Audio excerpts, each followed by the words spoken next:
el evangelista, este es el escritor, y el que está hablando aquí estas palabras es Jesucristo. Y él, en su entorno, está como siempre rodeado con sus discípulos, y aquí están los fariseos y también las multitudes que le seguían, tanto sanos como enfermos.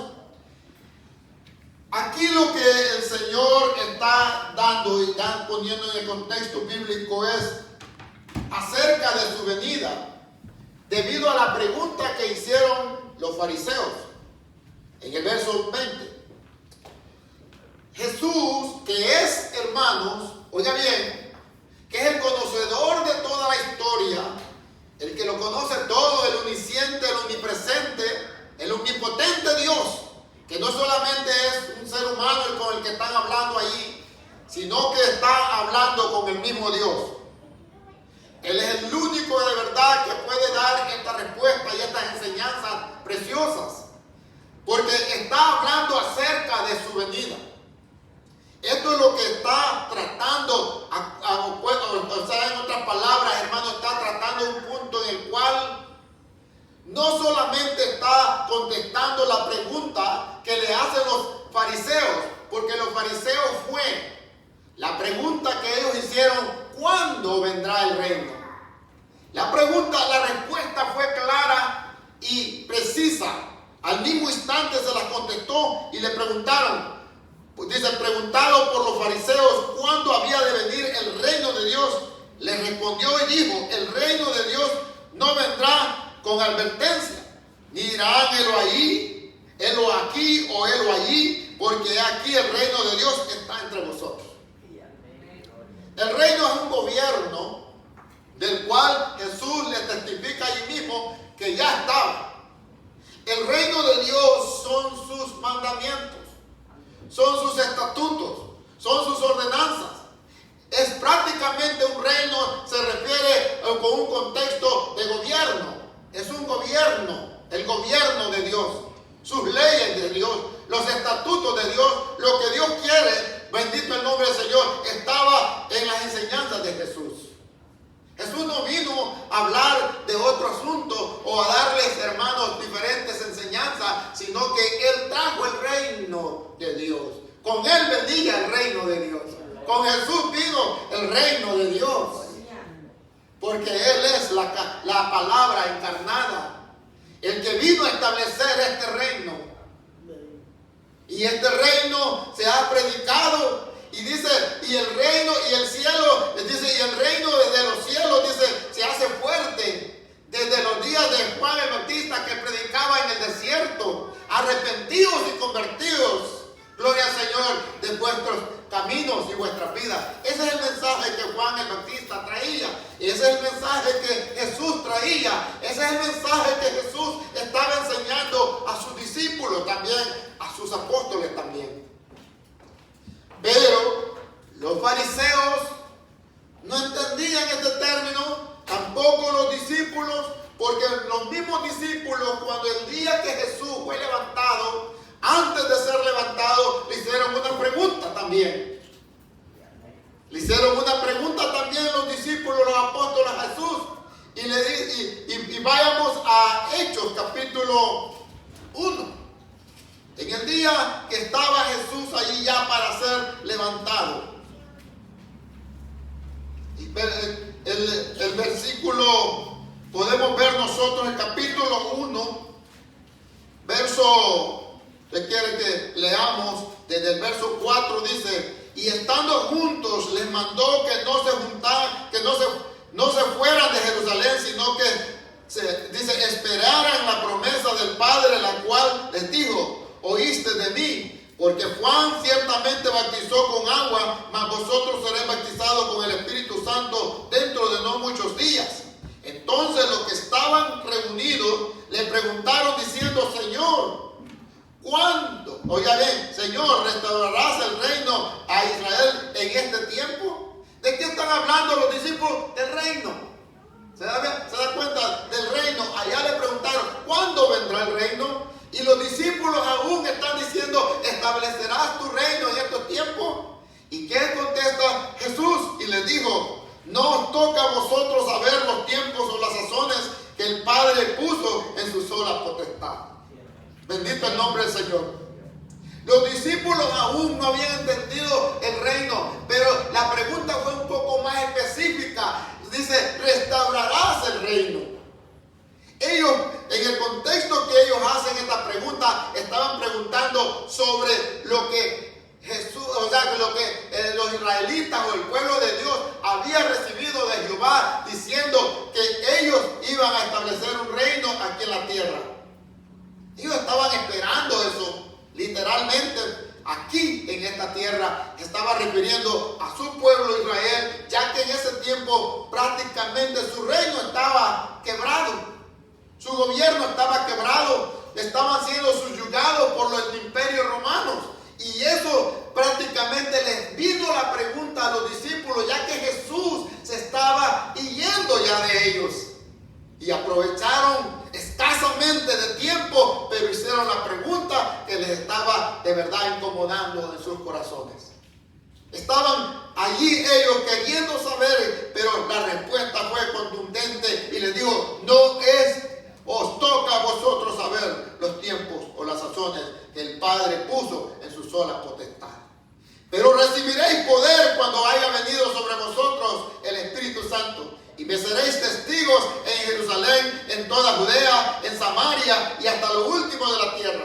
Este poder, bendito el nombre del Señor, venía del reino, perteneciente del reino. No venía de otro gobierno, sino del gobierno de Dios. Amén. Y Dios ha establecido este gobierno aquí en la tierra y ha alcanzado muchos a este reino.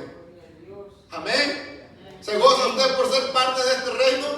Yo me gozo por ser parte de este reino. Este reino es hermoso, es precioso, es justo. Aleluya, es equitativo. Y es misericordioso, porque si este reino lo hubiera tratado tal como los hermanos nuestros hechos se merecen, ya no estuviésemos aquí. Pero este reino es bondadoso. Este reino es misericordioso. Este rey, gloria al Señor, es de amor. Es un Dios de amor, pero es fuego consumidor. Ay, gloria al Señor, aleluya, promesas hermosas para los que se someten a este reino. Pero hay consecuencias para los que no se someten a este reino. Hermanos, entender el reino de los cielos, pero Jesús no se queda solamente contestándole a los fariseos la pregunta de cuándo vendría el reino, sino que dijo a sus discípulos, verso 22, tiempo vendrá cuando desearéis ver uno de los días del Hijo del Hombre y no lo veréis. Jesús se refiere a Él mismo como el Hijo del Hombre. Jesús siempre, hermano, usa esta palabra para referirse a Él mismo. Y cuando usted vea la palabra el Hijo del Hombre, está hablando prácticamente en el contexto de que Jesús es el Hijo del Hombre. El Hijo del Hombre, y no lo veréis, uno de los días del Hijo del Hombre. Los días del Hijo del Hombre, en cuanto a su contexto, es los días comenzando en el mismo contexto de los días que vivió aquí en la tierra. Pero dice, y os dirán, helo aquí o helo allí, y dice, y no vayáis ni lo sigáis. Pero cuando Él está hablando ya en cuanto a esto, es de que hay un día específicamente que se le llama el Hijo del Hombre, o el Hijo de, el día de Cristo, o el día de Dios. El día del Hijo del Hombre está en el contexto escatológico aquí ya. O sea, anunciando los últimos tiempos. No solamente en la experiencia que ellos tenían viviente o palpante allí, hermanos, vivir todos los días con el Hijo del Hombre desde que comenzó su ministerio y ellos fueron llamados, sino que también se refiere, hermanos, oiga bien, en el último día. Cuando ya, en otras palabras, estamos viendo aquí, cuando el Hijo del Hombre se manifieste, sería de una manera total, ya no como hermanos trayendo las enseñanzas del reino, sino poniendo ya, en otras palabras, efectuando ya su cargo como rey. Porque en su primera venida Cristo vino con relación al pecado, pero en su segunda venida vendrá sin relación al pecado, sino vendrá como rey. En su primera vino como el Mesías, como el ungido, como el que venía, gloria al Señor, a rescatar al pueblo de Dios. Porque el pueblo no solamente estaba solamente para darles el reino, sino que primeramente tenían que ser liberados. La acción de qué servía darles el reino si estaban siendo esclavizados, si eran esclavos, tanto físicamente como también del pecado. Hermanos, darles autoridad y poder a alguien que no está en una condición dispuesta para obedecer es prácticamente como darle un arma a un niño que no sabe cómo usarla, ¿verdad? Es darle $1 millón a alguien que nunca ha tenido dinero, lo va a derrochar, o que no le cueste, pues, que no le haya costado nada. Entonces Dios, el Padre, primeramente vino a establecer su reino. ¿Cómo? Viniendo, hermanos, Él mismo como uno de nosotros, como el Hijo del Hombre, mandando a su unigénito Hijo para que muriese por cada uno de nosotros y poderlos rescatar de manera, oiga bien, de esclavitud que estábamos.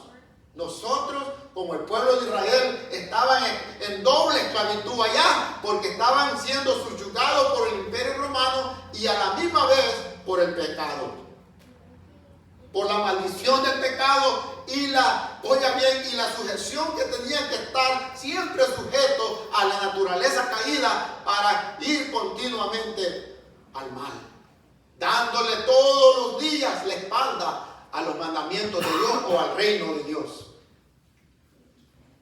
Es por eso que ahora tiene que ser evidente. Aquel que pertenece a este reino tiene que estar dispuesto a darle la espalda al pecado y dar, hermanos, oiga bien, la bienvenida al reino. Amén. No puede, gloria al Señor, estar con las dos cosas: el reino de Dios o sin el reino de Dios. El reino de Dios está entre nosotros, está con nosotros. Su palabra está con nosotros, su bendita palabra está con nosotros, el alimento espiritual está con nosotros, la alegría y el gozo está con nosotros cuando escuchamos la palabra de Dios. Nuestros oídos han sido abiertos y ahora escuchamos los mandamientos de Dios, su reino. Y Jesús a ellos les está diciendo, porque ellos sí físicamente, literalmente, físicamente, habían tenido la experiencia de los días del Hijo del Hombre, viviendo aquí en la tierra. Pero viene un día en el cual van a desear ellos esos días. Y entonces allí donde les dice Jesús, y os dirán, helo aquí o helo allí, no vayáis, ni lo sigáis. Porque como el relámpago que al fulgurar resplandece desde un extremo del cielo hasta el otro, así también será el Hijo, oiga bien, el Hijo del Hombre en su día. Amén. El día de Dios, el día del Hijo del Hombre. Ya cuando habla en su día, ya no está hablando de que desean ver uno de los días del Hijo del Hombre, sino que está hablando aquí ya de un término singular. Cuando ya se refiere a un término singular, dice el verso que leímos ahorita mismo, ¿el cuál fue? 24, ¿verdad? Dice así: porque como el relámpago que al fulgurar resplandece desde un extremo del cielo hasta el otro, así será el Hijo del Hombre en su día. Singular, en su día. Ya entonces se para y quiere también que los discípulos separen sus experiencias humanas que tuvieron con Él para para que piensen en los tiempos venideros. Esos tiempos venideros. Y les cambia. O sea que Jesús siempre va hacia adelante, hermanos. Él no se queda atrás, no se queda en el presente. Él va prácticamente avanzando en su enseñanza. Porque Él es un maestro. Maestro de maestros. Gloria a Dios. Él no desperdicia el tiempo. Él no está allí entreteniendo personas. Él no es un cómico. Él no es, hermano, un elocuente, hermanos, en palabras solamente. No, Él es un maestro de maestros, estratégico, porque en su propósito va avanzando. En su propósito va avanzando. En su trabajo va avanzando. El trabajo que le encomendó el Padre de traer este reino, de establecer este reino. Gloria al Señor. Pero el verso 25 dice, pero es necesario que padezca mucho. ¿Se da cuenta? Ahí se está refiriendo ya en el proceder, en lo que va a continuar en su vida humana, en su ministerio, en otras palabras. Les anuncia primero el final, el anuncio del día del Hijo del Hombre. Pero luego se retrocede diciéndole, antes que eso suceda, el día del Hijo del Hombre, es necesario que padezca mucho. Ya entonces está señalando la cruz. ¿Se da cuenta? Cuando dice, pero es necesario que padezca mucho y sea desechado por esta generación. Está hablando ya en el momento del cual va a entrar en esa escena de juicio, donde entonces lo tomarán como instrumento de pecado, como objeto de pecado. Y es como que en ese momento viene como que cuando el mismo hombre que le seguía, la misma multitud que le seguía, lo ven como que Dios lo abandonó. Y es que la verdad, eso es lo que pasa. Dios lo deja y lo entrega y permite que sea entregado en manos de los gentiles. O sea que, acuérdese que el juicio comienza iniciado por los mismos religiosos, pero no son ellos los que lo ejecutan, sino que más bien ellos lo provocan y lo inducen. Pero quienes lo están ejecutando y lo ponen en acción es el Imperio Romano, porque se lo llevan, hermanos, según las leyes del Imperio Romano fue juzgado él. No había otra ley, oiga bien, o otro, en esa época, otro imperio en el cual tú podías llevar o ejecutar este tipo o esta clase de muerte, de crucifixión. Eran los romanos que practicaban tal cosa. Ya que en el mismo día que Jesús ya había, oiga bien, ya había dos más en la agenda. O más bien dicho, tres. Porque estaba Barrabás, que también ese día iba a ser crucificado. Ya tenían el de los demás, de los que iba a estar a la derecha y el de la derecha y el de la izquierda. De ellos no tenemos nombre, pero sí tenemos de Barrabás. Que ese día iba a ser soltado o iba a ser condenado, porque según el pueblo, es que lo iba a exclamar. Pero llegó alguien a tomar el puesto de Barrabás. Y no solamente el puesto de Barrabás, sino nuestro puesto, nuestro lugar. Ahí estábamos nosotros también incluidos en ese padecimiento que Jesús dice, pero primero es necesario que padezca mucho y sea desechado por esta generación. ¿Y qué es lo que está pensando esta generación en estos tiempos? ¿Qué es lo que está pensando esta generación de los tiempos de Jesús? Lo mismo que estamos pensando hoy también nosotros. Mire lo que está diciendo, dice el verso 25. Jesús hablando aquí, dice, Dice, como fue en los días de Noé, así también será en los días del Hijo del Hombre. En los días del Hijo del Hombre. Comían, bebían, se casaban y se daban en casamiento hasta el día en que entró Noé en el arca y vino el diluvio y los destruyó a todos.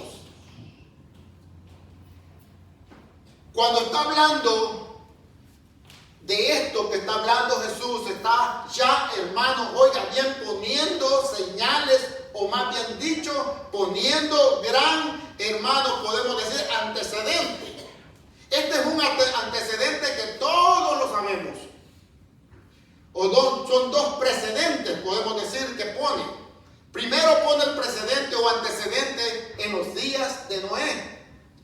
Que estos están separados de más o menos de unos 450 años de diferencia. Lo que es el diluvio y lo que es la época de Lot. Por eso estamos hablando, el tema es, hermano, oiga bien, como en los días de Noé y Lot. Pero no solamente como en los días de Noé y Lot, sino que también los días del Hijo del Hombre. Hay un contraste aquí. ¿Se da cuenta? Jesús menciona aquí, primero el versículo dice 26, como fue en los días de Noé, así también será en los días del Hijo del Hombre. ¿Se da cuenta ahí? Los días de Noé, los días del Hijo del Hombre, y después se adelanta diciendo, ¿y los días de qué? De Lot. Yo creo, hermanos, hay un paralelo aquí entre Noé y Lot, pero hay una posición opuesta en los días del Hijo del Hombre. Los días del Hijo del Hombre será prácticamente cuando estos dos días, o más bien dicho, estos 3 días se junten. Los días del Hijo del Hombre, como en los días de Noé y los días de Lot, estos 3 acontecimientos cruciales que se vivieron en las épocas muy antiguas. En el mundo, en los últimos días, se volverán a repetir. ¿Por qué? Porque ninguno de esos acontecimientos detuvo el proceder del hombre. Hubo el diluvio, el hombre volvió a multiplicar y volvió a pecar contra Dios. ¿Se da cuenta? Solamente, hermano, llegó el momento, quizás lo que allí era recientemente, podemos decir, llevado a esa experiencia, como lo vimos en la familia de Noé. Si la familia de Noé fue librada, hermano, porque le dieron una orden que construyeran un arca, y Noé había hallado gracia delante de Dios. Pero no había pasado mucho tiempo cuando ya había maldición otra vez sobre la tierra. A Noé tuvo que pronunciar, el mismo padre tuvo que pronunciar esa maldición sobre su nieto Canaán. No sobre Cam, que era el padre de Canaán. No dio la maldición sobre Cam, sino sobre Canaán, su nieto. Se vuelve a multiplicar. Se multiplica, se llena la tierra. Y la humanidad comienza a rebelarse contra Dios. Y ahí vemos el acontecimiento después, el primer grande acontecimiento después del diluvio, que fue el ponerse de acuerdo en construir la Torre de Babel, en forma de símbolo de protesta en contra de Dios. Y hagamos esta cúspide que llegue hasta el cielo. Pero la intervención divina tuvo que venir y decir, vayamos a destruirles porque estos no van a desistir. Han propuesto en su corazón y lo van a lograr. Y Dios tuvo que venir y confundir las lenguas. La humanidad se esparció por toda la tierra. Se volvieron ciudades, pueblos, aldeas. Podemos decir, toda la tierra se llenó de la humanidad y juntamente con la humanidad se llenó la tierra una vez más de pecado. Se multiplicó la maldad. Y en los días de cuando hizo el llamado, hizo el pacto con Abraham, hermanos, en esos días, antes, oiga bien, de que todo esto, en otras palabras, esto se iba desarrollando, desenvolviéndose esto, el plan de Dios, cuando dos ciudades allá a la cual llegó Lot, Sodoma y Gomorra.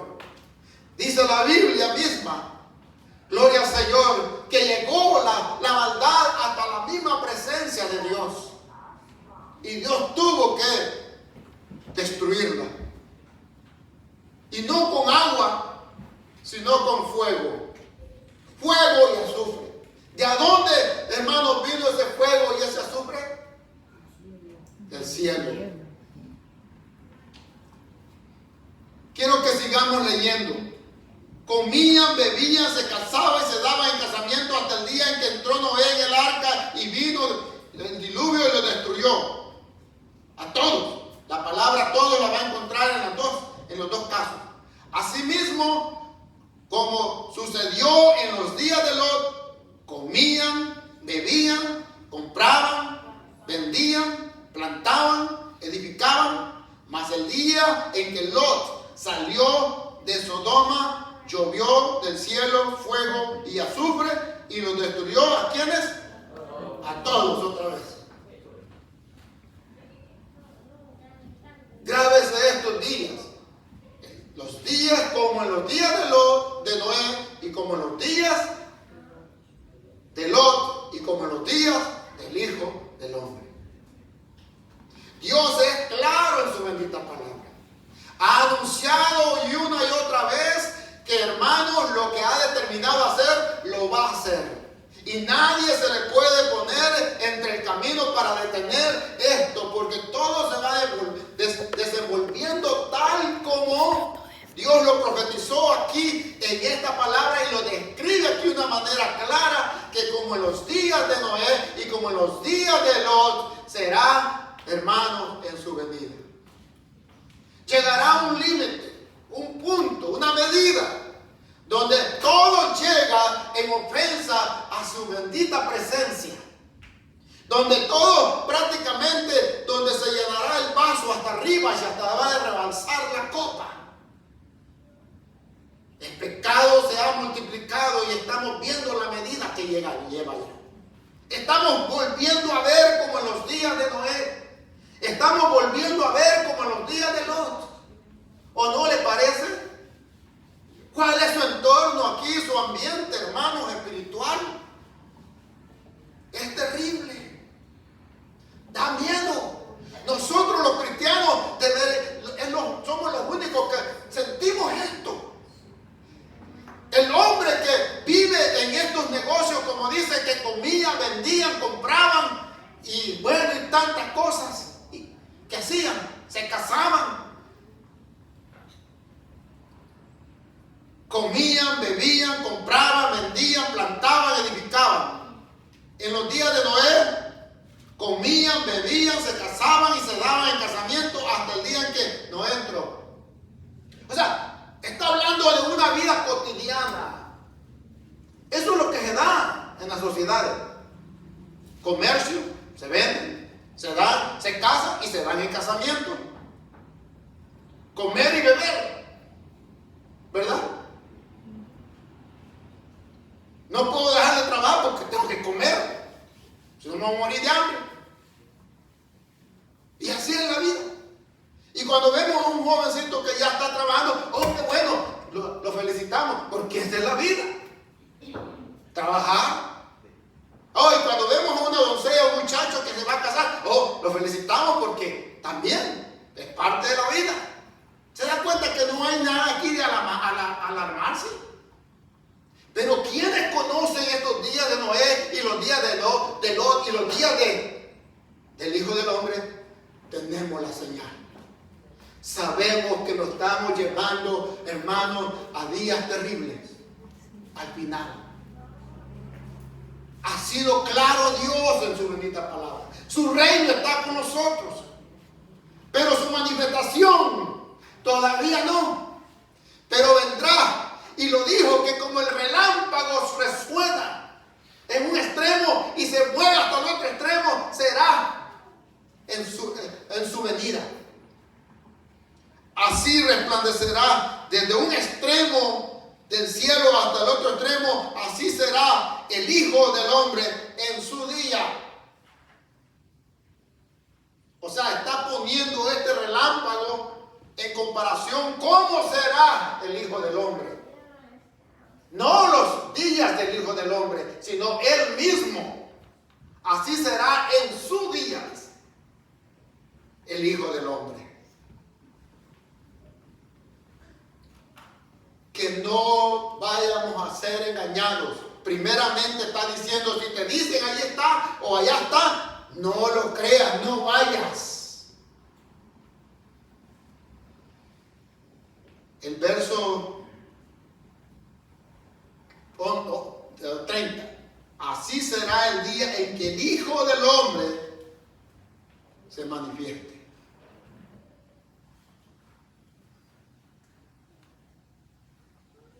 Verso 26. Como en los días de Noé, así también será en los días del Hijo del Hombre.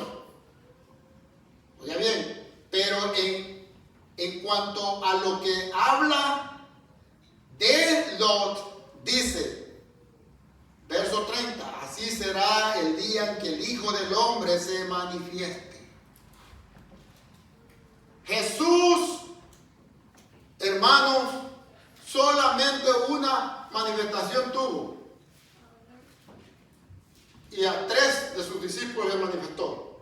¿Se acuerdan ustedes? A Pedro, no, a 2, ¿verdad? 2 fueron, Pedro y Juan. En la transfiguración. Y ellos dijeron, bueno que estemos aquí. Jesús, después de esa transfiguración, ¿qué les recomendó? No se lo digáis a nadie. Esa fue su manifestación como el Hijo del Hombre. O sea, su manifestación es donde se va a mostrar. Manifestación es que se muestre. Manifestarse es mostrarse. Jesús se va a mostrar ya no como el Cordero de Dios, sino como el Rey de Reyes y Señor de Señores. El dueño del reino. Él es el dueño del reino. Él se merece toda honra y toda gloria. Aleluya. Él es el Dios todopoderoso. Él es el mismo, el alfa y la omega. Bendito el nombre del Señor. Dice, en aquel día, verso 31, en aquel día el que esté en la azotea y sus bienes en casa, no descienda a tomarlos. Aquí ya está hablando ya de una manera, un aspecto, hermanos, podemos decir, de un diario vivir, de una realidad humana. ¿Cuál es nuestro sentir? ¿Qué pasa cuando nosotros, verdad, estamos en peligro? Lo que queremos es prácticamente, vemos nosotros que lo que queremos es posicionarnos de las cosas más necesarias para poder, ¿qué? Sobrevivir. Pero aquí la recomendación es que si alguien dice, en aquel día, dice, oiga bien, en aquel día el que esté en la azotea y sus bienes en casa, no descienda a tomarlas, no descienda. La azotea es la parte baja, perdón, la azotea es la parte alta.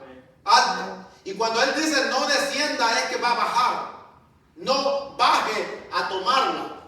Oiga bien, sino más bien, pero no dice tampoco que vaya, sino más bien dicho que se quede quieto, que se quede allí donde está, porque no da más instrucciones aquí, sino que dice, el que esté en la azotea,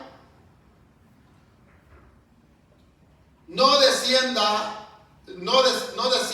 oye, el que esté en aquel día, dice, en la azotea y sus bienes estén en casa, no descienda a tomarlos. Y el que esté en el campo a sí mismo, o sea, no vuelva, no vaya también a tomarlos. El que esté en el campo, el que está lejos de casa. Aún el que esté en casa, pero que no está donde están sus bienes, sino que está en la azotea, en la parte alta de su casa, su terraza, podemos decirlo así. No vaya a descender, sino que se quede ahí. ¿Por qué le está dando estas instrucciones? Porque son exactamente las instrucciones de las cuales le dieron a Lot. A Lot los ángeles vinieron en la madrugada y lo sacaron. Pero luego lo sacaron del peligro más, podemos decir, propenso. Pero luego lo dejaron caminar, pero le dieron una orden. ¿Se acuerdan la orden que le dieron? Que no voltee a ver atrás. Porque aquí es donde viene entonces el contexto de lo que sigue diciendo. Mire lo que dice. En aquel día, el que esté en la azotea y sus bienes estén en casa, no descienda a tomarlo. Y el que esté en el campo asimismo no vuelva atrás. Verso 32. Acordaos de la mujer de Lot. Y no menciona su historia, qué fue lo que le pasó, sino los manda a acordarnos. Y estoy seguro que todo cristiano la conoce. Y el que conoce la historia, el que ya ha leído todo eso, se puede acordar, porque el que no ha leído, ¿de qué se va a acordar? Usted se puede acordar de algo que ya sabe. Y por eso se queda ahí el Señor. Está hablando con cristianos. Está hablando con gente que está en su reino. Está con gente que pertenece a su reino. No gente que anda, hermanos, en sus propios negocios. Por eso no da explicaciones. Jesucristo está hablando con gente que ha nacido de nuevo. Gente que está interesada, que cuando Él venga, se quiere ir con Él. Aleluya. Aleluya. ¿Cuántos no queremos ir con el Señor? Amén. ¿Sabe qué es tener fe? Es vivir como Dios manda. Porque muchos dicen, yo tengo fe, pero viven a su antojo. Eso no es tener fe. Tener fe es alguien que se somete a los mandamientos de Dios, al reino de Dios. Amén. Hay gente que dice con su lengua que tiene fe, pero con sus hechos niegan todo. Hermanos, Jesús está siendo claro aquí. Él no está explicando las cosas que un cristiano ya debe de saber. Acordaos, dice la mujer de Lot. ¿Cuál fue la orden? ¿Y por qué fue entonces que esta mujer se volvió en una estatua de sal? ¿Alguien me puede decir? Porque desobedeció la orden que le dijeron que no voltease a ver atrás. Y la Biblia dice que a espaldas de su marido volvió atrás, volvió a ver atrás. Mire, esto le costó caro. ¿Por qué? ¿Por el hecho mismo? No, por la desobediencia. Aquí está bien claro. ¿Por qué volteó esta mujer a ver atrás? La pregunta es, ¿por qué esta mujer volvió atrás? No fue por curiosidad. No fue porque quería ver cómo se quemaban. No. Se volvió a ver atrás. Aquí está el contexto. Aquí porque Jesús está dando la respuesta.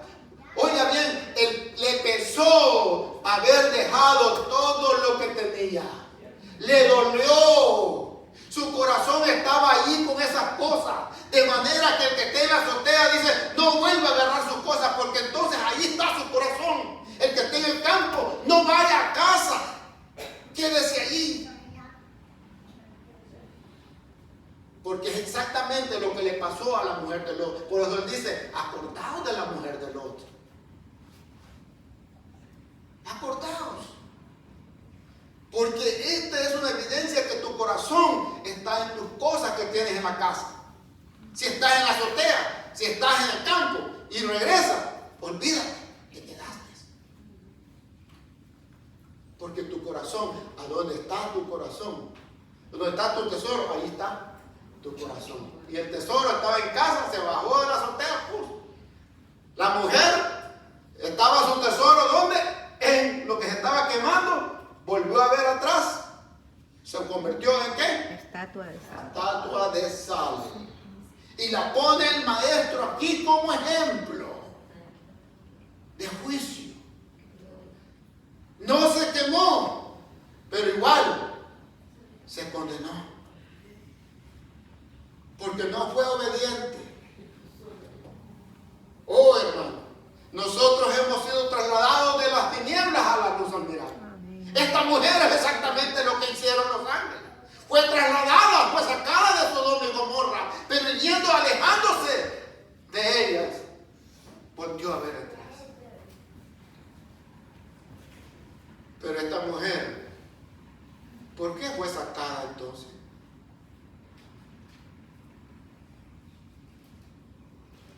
Pregunta. Jesús le está diciendo a sus discípulos, hermanos, podemos ser engañados, y Jesús le está dando instrucciones diciendo, no vayas si te dice que está allí, si está aquí, no vayas. Si te dicen que ya se aconteció algo grande, no te muevas, no te asustes, quédate firme, porque tú no tienes nada que perder, porque tú tienes todas las de ganar. Con el Señor tenemos todas las de ganar, iglesia. Oiga bien, no los afanemos, hermanos, no los acongejemos. Oiga bien, se perdió. Pero no esté ahí lamentándose.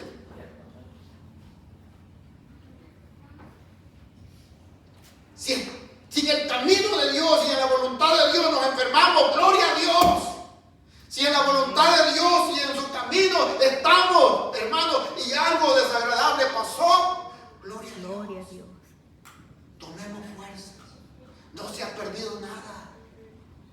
Dios está con nosotros. Amén.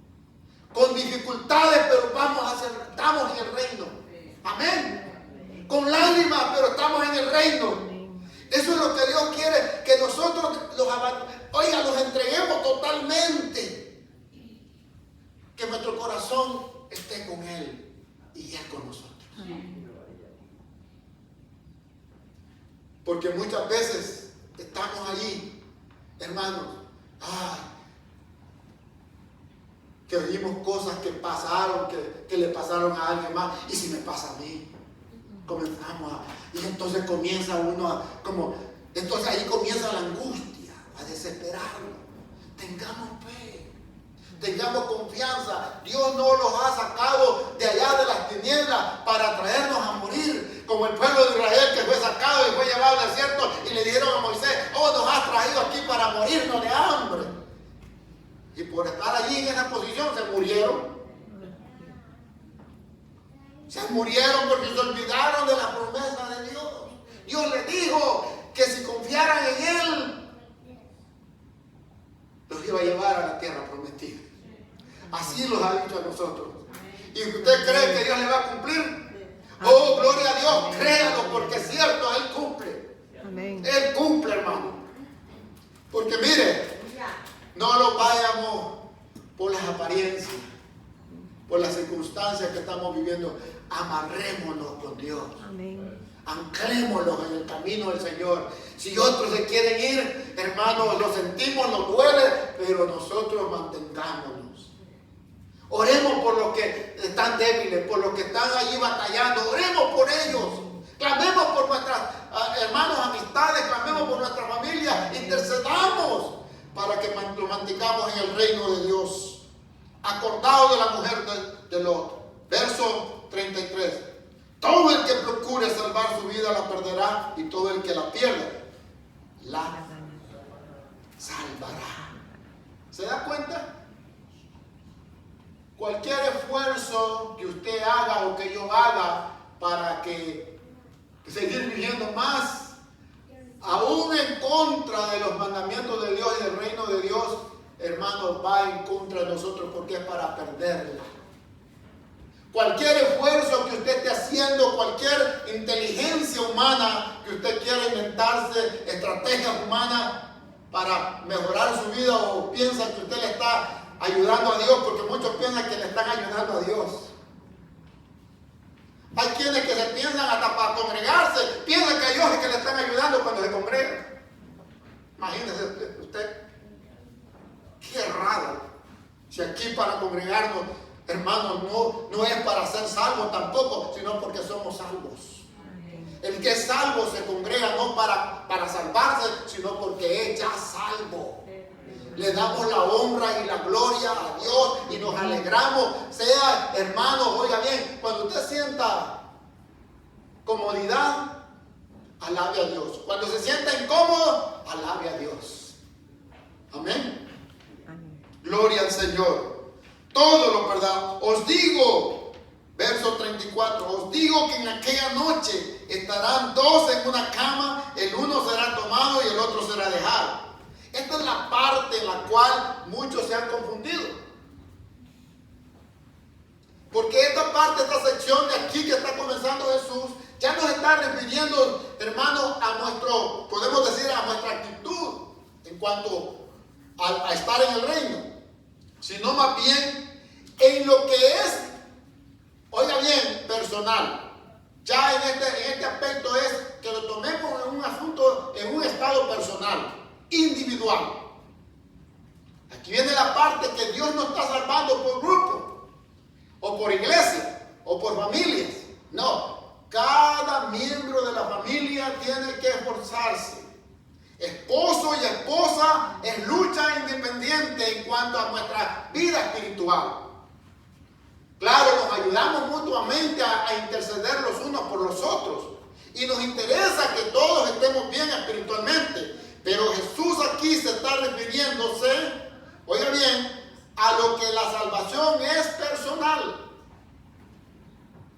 Dice, os digo que en aquella noche, y cuando dicen aquella noche, piensan mucho que será de noche. Pero la verdad es que no, eso no aclara que sea de noche, sino que más bien en el contexto bíblico acá es que, hermanos, cuando Cristo venga, o más bien dicho, si tomamos todo este proceder de nuestro andar en el desierto, es como neblina, es como noche. Pero cuando el día venga, cuando Cristo venga, está hablando de una manera metáforamente. ¿Se da cuenta? O sea, que la noche aquí es prácticamente que se acerca el día. Acuérdense que para que haya un día nuevo, tiene que pasar una noche primero, ¿eh? Entonces, por eso dice él, os digo que en aquella noche estarán dos en una cama, el uno será tomado y el otro será dejado.